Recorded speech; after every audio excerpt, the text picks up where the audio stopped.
Hello friends, recently मैंने एक बहुत ही मजेदार सी मूवी को देखा है जिसका नाम है द क्लासिक, जो कि 2003 में आई थी। और उस दिन से मैं ये सोच में पड़ गई कि क्या कोई मूवी इतनी भी जबरदस्त हो सकती है। तो चलिए बिना किसी देरी के हम अपनी मूवी को एक्सप्लेन करते हैं। स्टोरी शुरू होती है और हमारी हीरोइन जेही को दिखाया जाता है जो कि अपनी मॉम के रूम की सफाई करने के लिए उनके रूम में आती है और एक विंडो से बाहर देखते हुए बोलती है कि मेरी मॉम अक्सर कहा करती थी कि जो लोग दुनिया से चले जाते हैं वो रेनबो के थ्रू हेवन में जाते हैं। यानी कि अब उसकी मॉम इस दुनिया में नहीं है और मॉम के पुराने सामान में उसके हाथ एक वुडन बॉक्स लगता है जिसको वो बहुत ही क्यूरियोसिटी के साथ खोलने लगती है, जिसमें कुछ पुराने लेटर और डायरी रखी होती हैं। वो एक लेटर को निकाल कर पढ़ने ही वाली थी, पर इतने में ही उसकी बेस्ट फ्रेंड की कॉल आ जाती है और वो उसे अपने साथ थिएटर देखने के लिए इनवाइट करती है। पहले वो जाने से मना कर देती है, पर उसकी फ्रेंड कहती है कि सैंगमिन ने बोला है कि तुम उसका प्ले देखने जरूर आना। उसका नाम सुनकर वो हाँ कह देती है। अब आगे हम जेही को उसकी फ्रेंड और सैंगमिन के साथ देखते हैं। हमें पता चलता है कि जेही भी सैंगमिन को लाइक करती थी, पर वो अपनी फीलिंग्स को हाइड कर लेती है ताकि उसकी फ्रेंड को बुरा ना लगे और उसे अपना प्यार मिल जाए। असल में वो अपनी फ्रेंड की हेल्प करने के लिए सैंगमिन को ईमेल लिखा करती थी और वो उन दोनों को साथ में देखकर कुछ अनकंफर्टेबल महसूस कर रही होती है और इधर उधर नजरें चुराने लगती है। और वो जल्दी से घर आकर उन लेटर्स को देखती है जिसके साथ एक फोटो भी थी, पर ये फोटो उसके डैड का नहीं किसी और का था, जिसको देखकर उसे अपनी मॉम की लव लाइफ को जानने की क्यूरियोसिटी और भी बढ़ जाती है। जैसे ही वो लेटर्स को पढ़ना शुरू करती है तो हमारी स्टोरी 30 साल पीछे पहुंच जाती है, जहां हम जॉन को देखते हैं जो कि अपने हॉस्टल के रूम में विंडो के पास बैठा हुआ था। इतने में ही उसका बेस्ट फ्रेंड सॉन्ग वहां पर आता है और उसे बोलता है कि मेरे डैड ने मेरी शादी फिक्स कर दी है, मुझे उस लड़की को लव लेटर्स लिखना है, तो क्या तुम मेरी हेल्प करोगे। इसके बाद वो जॉन को अपनी फियांसे की फोटो दिखाता है, जो लड़की कोई और नहीं बल्कि जेही की मॉम जूही होती है। जॉन उस फोटो को देखते ही बेचैन हो जाता है, जैसे उसका जूही से कोई गहरा कनेक्शन हो। अब सवाल ये है कि जॉन जूही को पहले से कैसे जानता था। अब हम जेही की मॉम जूही को देखते हैं। जूही एक पॉलिटिकल रिच फैमिली से बिलोंग करती है। उसके डैड समर वेकेशन में जूही को अपने विलेज लेकर जाते हैं, जहां उसके ग्रैंडपा उसे विलेज के बारे में इंटरेस्टिंग और हॉन्टेड स्टोरी सुनाते हैं। जूही पहली बार विलेज आई होती है। उसे यहाँ की लाइफस्टाइल और कल्चर को एक्सप्लोर करने में काफी मजा आ रहा है। एक दिन वो अपनी फ्रेंड के साथ घूमते हुए रिवर में कुछ लड़कों को मस्ती करते हुए देखती है। इन्हीं लड़कों के बीच जॉन भी होता है। वो जैसे ही जूही की तरफ देखता है तो वो उसे अट्रैक्ट हो जाता है और उसे हेलो बोलता है। जूही उन लड़कों के पास आकर कहती है कि क्या तुम कभी हॉन्टेड हाउस गए हो, मुझे भी वहाँ पर जाना है, तो बताओ तुम मुझे लेकर चलोगे। वो हॉन्टेड हाउस रिवर के दूसरी तरफ था, जहाँ पर बोट से जाना पड़ता है। जॉन जूही को इम्प्रेस करने के लिए हाँ बोल देता है, पर उसे बोट चलाने नहीं आती है। पर वो जैसे तैसे करके उसे हॉन्टेड हाउस लेकर जाता है, जहाँ पर भूत तो नहीं मिलता, लेकिन एक शराबी इंसान को वहाँ पर देखकर वो दोनों जोर से चिल्लाने लगते हैं और फिर एक साथ हंसते हैं। जिसके बाद वो घर वापस जाने के लिए अपनी बोट के पास वापस आते हैं, पर तब तक बोट पानी में जा चुकी होती है, जिस वजह से वो घर पर वापस नहीं जा सकते थे। जूही के पैर में मोच आ जाती है। जॉन उसे अपनी पीठ पर उठाकर एक शेड के नीचे लेकर जाता है, क्योंकि वहाँ पर बहुत जोर से बारिश आना भी शुरू हो जाती है। जूही को बहुत ही भूख लगती है, पर यहाँ आसपास में खाने के लिए कुछ भी नहीं होता। तो जॉन फार्म से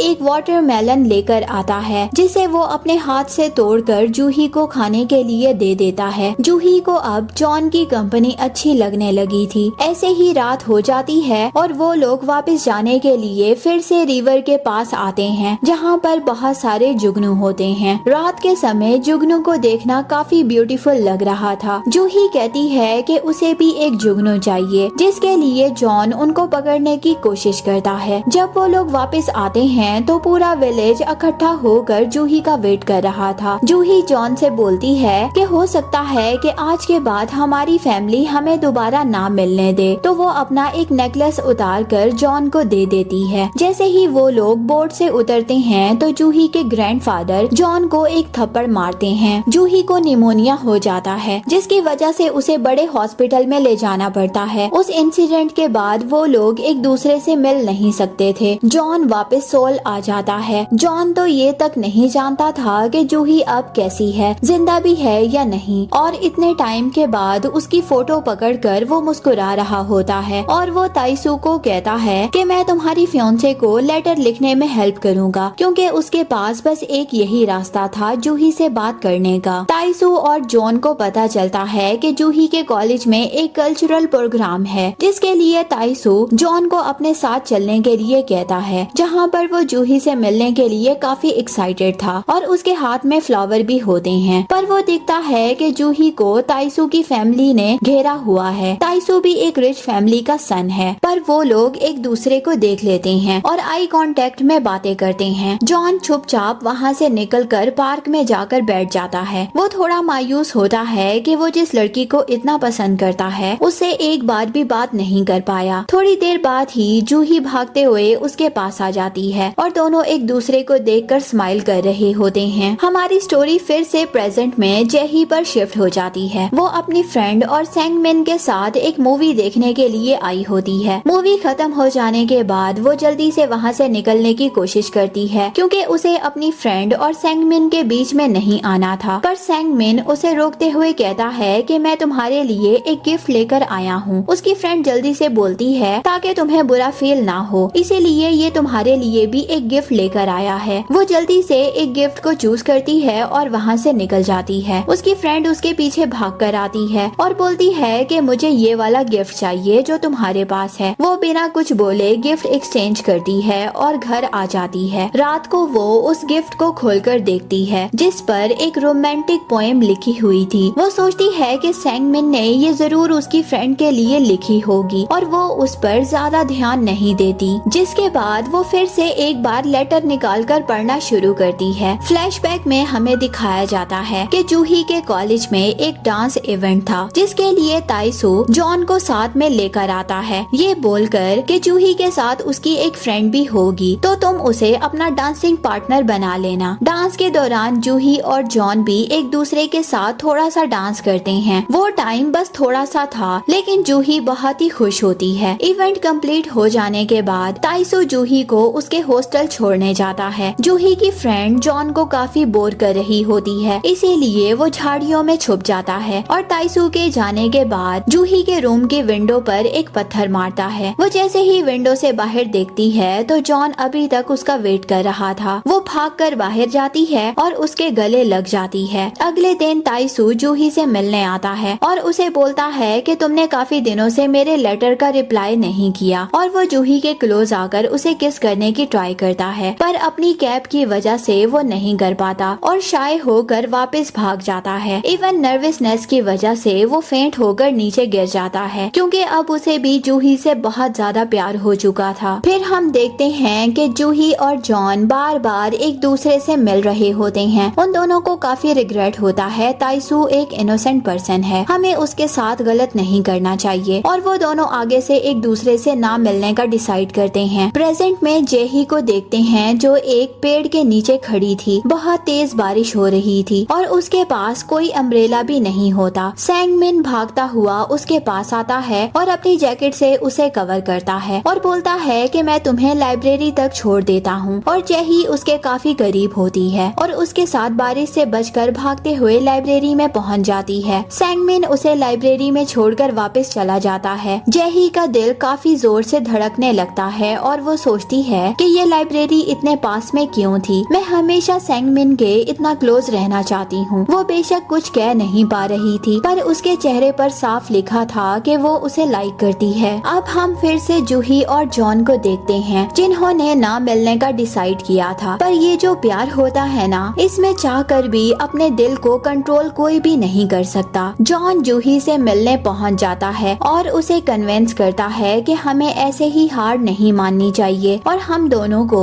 एंड तक एक दूसरे को पाने की कोशिश करनी चाहिए। वो दोनों हिम्मत करके ताइसू को सब कुछ बता देते हैं। ताइसू को पहले तो बुरा लगता है, लेकिन वो अपने दोस्त की खातिर पीछे हटने का डिसाइड करता है और उन दोनों को मिलवाने का भी डिसाइड करता है। लेटर के कवर पर ताइसू का नाम होता है, लेकिन वो लेटर जॉन लिखा करता था जूही के लिए। ये सिलसिला कुछ दिन तक चलता रहता है, पर एक दिन ये बात जूही और ताइसू की फैमिली को पता लग जाती है। ताइसू के डैड बहुत ही गुस्सा होते हैं और ताइसू को बहुत ज्यादा मारते हैं। ताइसू उन दोनों के रास्ते से हटने के लिए सुसाइड अटेम्प्ट करता है, पर जॉन सही टाइम पर पहुंचकर उसे बचा लेता है। जूही भी भागते हुए हॉस्पिटल आती है। उन दोनों को बहुत रिग्रेट होता है कि अगर ताइसू को कुछ भी हो जाता तो वो लोग खुद को कभी भी माफ नहीं कर पाते। इसीलिए जॉन बिना किसी को बताए आर्मी में जाने का डिसाइड करता है। वो जिस दिन अपनी ट्रेन पकड़ने के लिए स्टेशन पहुंचता है तो वो देखता है कि जूही उसको ढूंढते हुए वहाँ पर आ जाती है। वो उसे कहती है कि प्लीज रुक जाओ, पर वो नहीं रुकता, इवन उसकी तरफ देखता भी नहीं है। इतने में ही ट्रेन स्टार्ट हो जाती है। जूही प्लेटफॉर्म पर खड़ी हुई रो रही होती है। इतने में ही जॉन ट्रेन में एग्जिट के पास आता है और उसे बोलता है कि तुम मेरा वेट करना, मैं तुम्हारे लिए वापस जरूर आऊंगा। शुरू में वो लोग एक दूसरे से बात लेटर लिखकर किया करते थे। आर्मी में वॉर के दौरान जॉन के साथ एक इंसिडेंट हो जाता है। वो बिल्कुल ही जूही की लाइफ से गायब हो जाता है। उसे कुछ भी पता नहीं चलता कि वो कहाँ पर है और क्या कर रहा है। इसी तरह से 2 साल निकल जाते हैं। एक दिन जूही को एक लेटर मिलता है जिसमें वो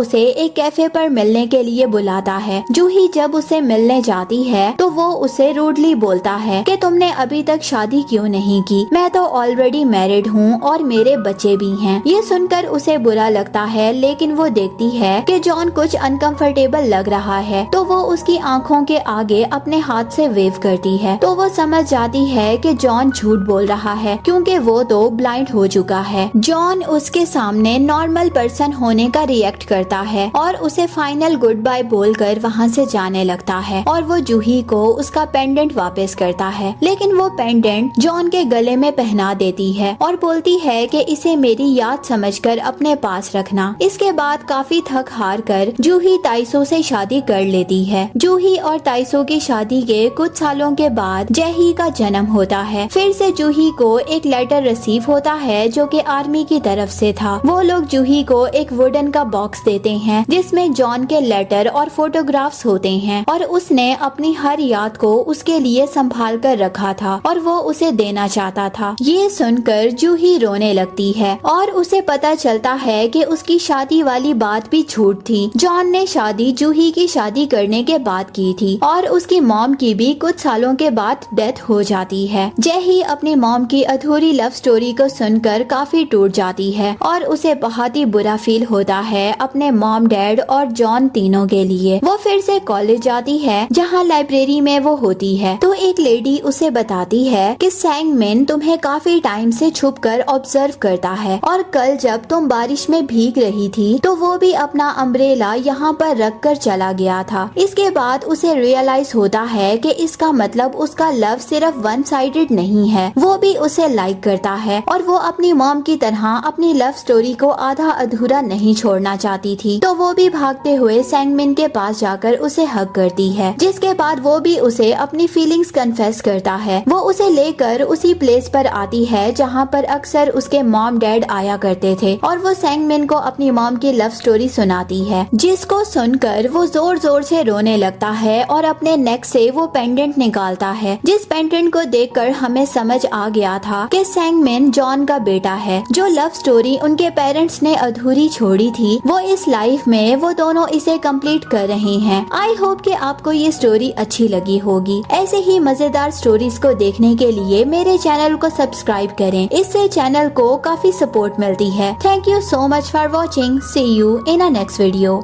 बाय बाय।